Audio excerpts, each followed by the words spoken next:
Good morning, Florida lacrosse fans. Tuesday morning, Lee Roggenberg, Florida Lacrosse News, saying welcome to morning coffee.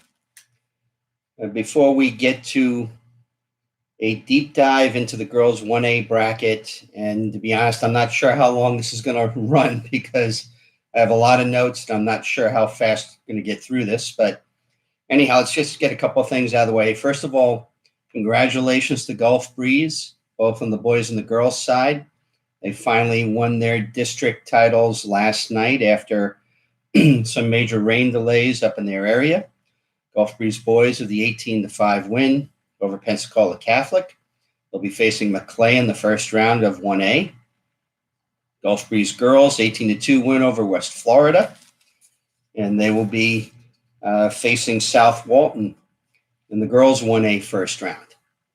A couple of quick college notes before we get to this. I missed yesterday Mikey Adler, St. Thomas grad, 16 saves for Duke in the 13-12 win in overtime over UVA. A little shout out to Rafa Brew up at Colby College, bilingual Jesuit graduate. He's 34 for 44 on the season at the faceoffs. I think he was 23 for 28 against Bates over the weekend. A couple of conferences, American Athletic Conference, Gators, Brianna Harris, Offensive Player of the Week, Shannon McCavanagh, Midfielder of the Week, and the Sunshine State Awards on the women's side, St. Leo's, Ashley Wolzinski, the Offensive Player of the Week, Tampa, Bridget Sutter, Defensive Player of the Week, and on the boys' side, former St. Andrews star Davis Diamond, Offensive Player of the Week for Lynn, Dryden Bross, Specialist of the Week, also at Lynn, Patrick Thomas of Rollins, Defensive Player of the Week. Okay, that's it for everything except the girls 1A bracket today. Really spent a lot of time going through all of this. Obviously, if Max Prep statistics are inaccurate, you can't hold me responsible for that. Okay, so in the first game, District 1 champ South Walton will be traveling to Gulf Breeze. South Walton 9-3 on the season. Head coach is Luke Hughes. Their losses were to South Seacoast Collegiate, which they avenged in the district championship, and twice to Gulf Breeze during the year, 14-12 and 16-11. Unfortunately, we only have stats on one game, and in that game, junior Lainey Ross, 4 goals, senior Madeline Chambers, 2 goals.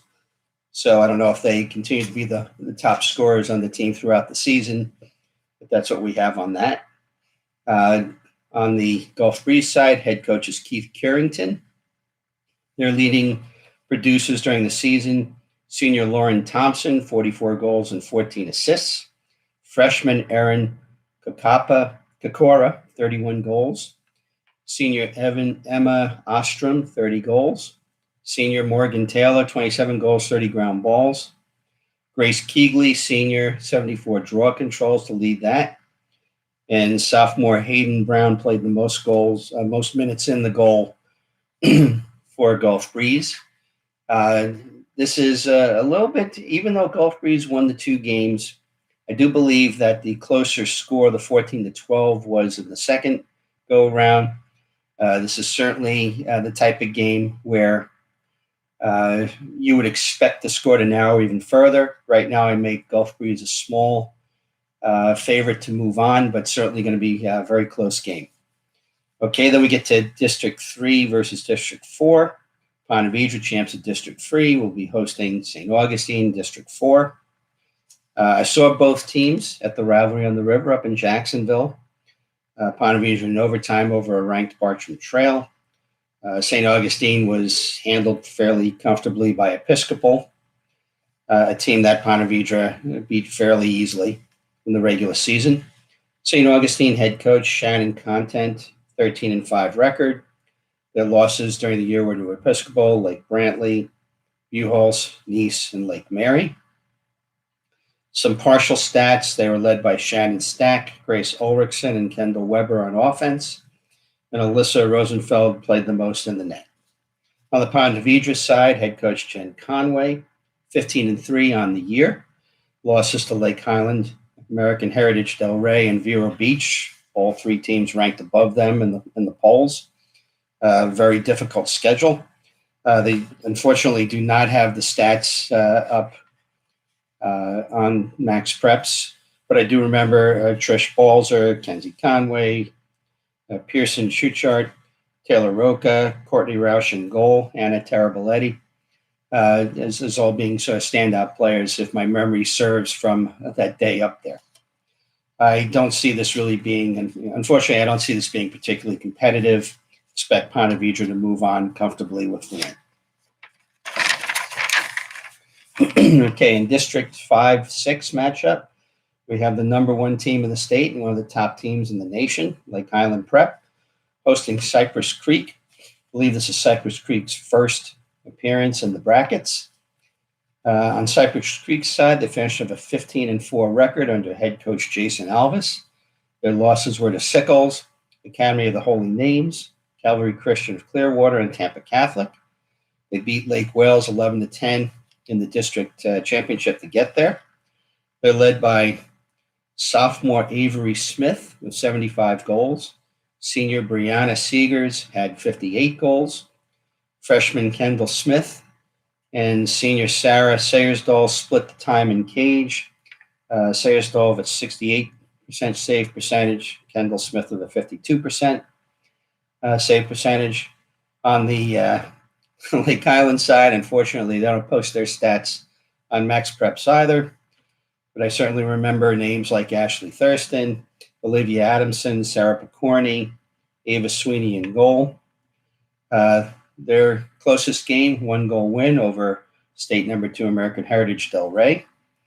12-7 winners over St. Thomas, a game I actually did get to watch.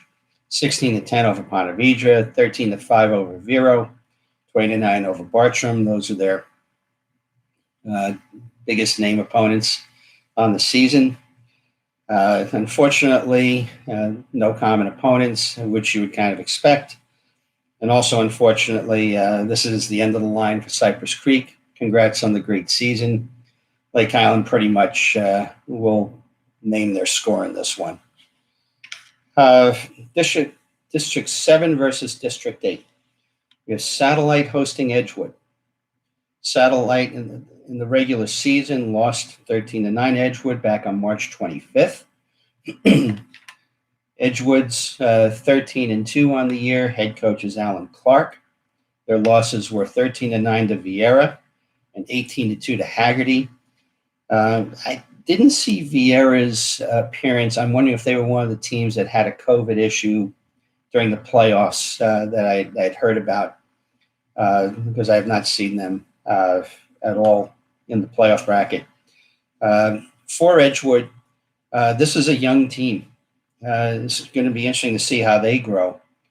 Among their leading scorers, only one's a senior. Their leading goal scorer, sophomore Lindsay Angermeyer, 51 goals. Sophomore Lauren Koshlup, who's one of 3 sisters, and I think 2 of them are twins on the team. She had 43 goals and 61 ground balls. Taylor Koshlup, also the sophomore, so I assume that's the pair, 39 goals. Freshman Catherine Zeke with 36 goals. That's a lot of scoring for 4 underclassmen. And then senior Riley Koshlup with 22 goals on the year. Sophomore Mia Swindell had a .452 save percentage. It's a high-scoring team, 16 goals a game, 6 goals against. And on the Satellite side, head coach Greg Smith, leading them to the 11-3 record. Besides the Edgewood loss, they lost to Vieira 18-7 and to Merritt Island 14-13, a team that Edgewood handled comfortably. They're also young. Leading scorer, I guess it's Mavie Chamberlain, sophomore, 69 goals, 74 ground balls. Freshman Karis Steckler with 44 goals. Freshman Hannah Prudente, 39 goals and a 58% draw percentage. And in that, it was shared by senior Peyton Crowder and freshman Paige Shepard. Now, obviously, 13-9 in the regular season is how it ended up. I suspect that we'll see a similar result, but you never know when you have underclass players as your leading players on both sides. This is one of those games where you're sort of asked to step up a level when it comes to pressure too. And do you perform in the playoffs is also an interesting question.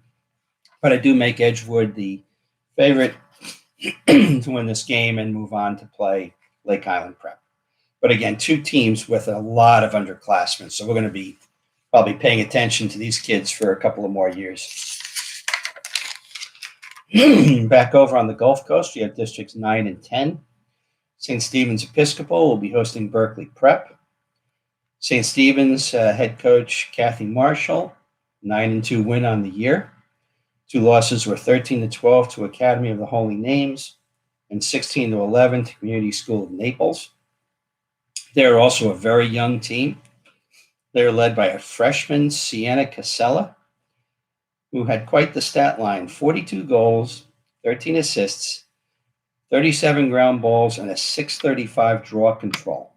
That's an awful lot of responsibility for a freshman to be given, and congratulations to you for having a great year. We also have freshman Ashling Marshall, 38 goals, 34 ground balls, 12 assists. Sophomore Bella Rosa, 33 goals and 11 assists. Senior Taylor Vara, 21 goals, 38 ground balls, and sophomore Julia Craig in the goal with a 44% save percentage. This is, again, a team that's coming on, but probably not ready yet with all these underclassmen to quite be there. We unfortunately don't have a roster or the stats posted on MaxPreps for Berkeley Prep. Head coach Jennifer Stoll, please remember to do so next year. Finished with a 9-3 record. They lost to Community School of Naples 16-15. They lost a game to ING, which I don't count, and a game to Plant 16-4. This is just an interesting matchup. Basically, you've got a team that's played a tougher schedule in Berkeley Prep. You've got a team that has an awful lot of young firepower in St. Stephen's. They did not play, but based on the comparable scores, I'll make Berkeley the slight favorite. But we'll see if the home field advantage pulls through for St. Stephen's Episcopal. On the other side of that region, District 11-12, we have the favorite of the District Community School of Naples hosting Canterbury. Community School finished 19-1 under head coach Melody Turner. The only loss being IMG. They did play in the regular season back on March 9th. Community with the easy 21-4 win over Canterbury. Community School was led by senior Prentice Atterbury, 81 goals and 18 assists. Sophomore Amelia Byerly, 53 goals, 19 assists. Junior Victoria Rankin, 45 goals and 29 assists. And sophomore Emma Smith with 38 goals and 23 assists. Junior Kate Kaplan shows us a 74% save percentage in the cage. I'm not sure if that's 100% accurate, but if so, that's pretty impressive. On the Canterbury side, head coach, I see 2 listed. On the roster, it says Alexis Ignac. I'm going to go with that one. They have a 7-6 record. 6 losses were to Cardinal Mooney, Naples, Riverview, Out of Door, Gulf Coast, and Community School. We only have partial stats. Junior Lydia LeClaire leads the team with 39 goals and 9 assists in 11 games posted. Senior Allie Gallagher, 36 goals and 10 games posted. And senior Ellie Schwartz in the cage has a 57% save percentage. Very solid year. Unfortunately for Canterbury, this is going to be pretty much a repeat, maybe a little closer, of the regular season, and Community School is favored to win this game moving on. Okay, now down my way, District 13 and 14. We have number 2 in the state, American Heritage Delray, hosting Benjamin. 12-1 American Heritage. The only loss on the year, 7-6 at Lake Highland. Head coach John McLean. We have partial stats, unfortunately. Sophomore Dakota Riggio, 20 goals and 13 assists in 7 games. Junior Casey Roberts, 18 goals, 18 assists in 7 games. Junior Peyton Wainman, 17 goals in 5 games. Freshman Brooke Goldstein, 17 goals in 7 games. Senior Ainsley Huizenga, 11 goals in 6 games. In the cage, we have Yeda Kutu Erickson, a senior, and Brianna Valdivieso, also a sophomore, who shared time in the net. Combined save percentages about 57%. That's John. If you're listening out there, please, you're getting there. But let's get them all uploaded next year. Okay, for Benjamin, Claire. They actually list 2 head coaches, Claire Poza and Michelle Roth. On the roster, they finished 11-6. They lost their opening game to Stoneman, games to Vero, Kings, St. Thomas, Pinecrest, and an IMG. This is not as strong a Benjamin team as in the last couple of years. We have, when I looked at the schedule, I really couldn't find a quality win. Partial stats, again, also.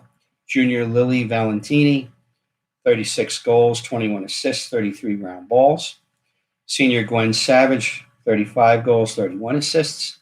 Junior Ella Hayes, 32 goals and 13 assists. And sophomore Grace Teig, 27 goals. The goalie stats were missing, but when you look at the schedule, you can see that they did give up a pretty decent amount of goals this year.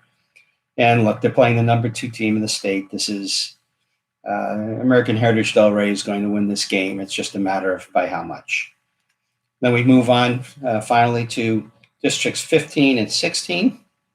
Ransom Everglades is going to be hosting Pinecrest.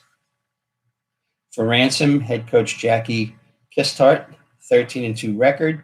Unfortunately, one of those losses was 19-0 to Pinecrest back on March 19th. We also lost to St. Thomas, 17-3, a team that Pinecrest played into overtime. For Ransom, the senior Ellie Dyke, 62 goals, 33 assists, leads them. Senior Maya Rigo, 30 goals and 16 assists. Senior Rachel Bienstock, 22 goals. And we had 5 more double-digit scorers for them through the season. Senior Helena Harris with a 63% save percentage. Someone that I remember watching back when Ransom and St. Thomas played a playoff game. And even though St. Thomas won the game comfortably, I was really impressed with Helena's play and goal. And to be honest, I had kind of forgotten about her until I saw this. And just kind of curious, Helena, if you've committed and you haven't done your commitment, please do so. Get in touch with us, Lee at FloridaLacrosseNews.com. I'd like to follow up with you. On the Pinecrest side, 11-3 record for head coach Eileen Plisky, who has always had one of the best programs down here and in the state. Losses were 17-7 to Heritage Del Rey, 11-10 to St. Thomas, and 16-8 up at Vero. Unfortunately, we don't have stats listed. Eileen, if you could send me something along, I'd appreciate it. Lots of familiar names, Taylor McLean. And one of the interesting things is when I look at the girls' roster, a lot of the names that looks like brother-sister combinations with the boys' team and kids who've played on the boys' program too. Unfortunately, I don't see this being any different from when it was before. Pinecrest is going to win this game pretty easily. So when you kind of look at it, you would expect the second round probably to be Gulf Breeze against Ponte Vedra, although South Walton certainly has a great chance to be there. Lake Highland will, in all likelihood, I think, be playing Edgewood. That will be intriguing, not because the game will be close, because see how Edgewood's kids handle that. I see Berkeley, Crep, and St. Stephen's going to be close, and the winner will be playing Community School. And then we have American Heritage Del Rey, in all likelihood, playing Pinecrest in what will probably be the best of the Final Four matchups. Okay. I hope you enjoyed the deep dive part of this. We're planning on doing the same exact thing for girls 2A tomorrow, for boys 1A on Thursday, and boys 2A on Friday. Definitely made up my mind. We're going to be traveling on Friday, probably leaving around 1 or 2 o'clock in the afternoon, traveling up to Lake Mary, the Creekside game. I've noticed that the U.S. lacrosse chapter in North Florida looks like it's already started to release All-Americans and awards. I've reached out and asked for a list of that, and hopefully we'll be able to publish that later today. We're putting up a Gulf Breeze article. The Pensacola newspaper out there covered both games, wrote a nice feature article on them, and we'll link to that later today. It's starting to get exciting. We're going to finally see what a 2-class system does when it comes to interest in the sport. Teams making Final Fours. I have not heard yet on attendance limitations for the Final Four. Hopefully, we'll be able to get some of that out of the FHSAA shortly. Hope you enjoyed this deep dive into 1A. This is Lee Roggenberg, Florida Lacrosse News, saying so long from the Sunshine State.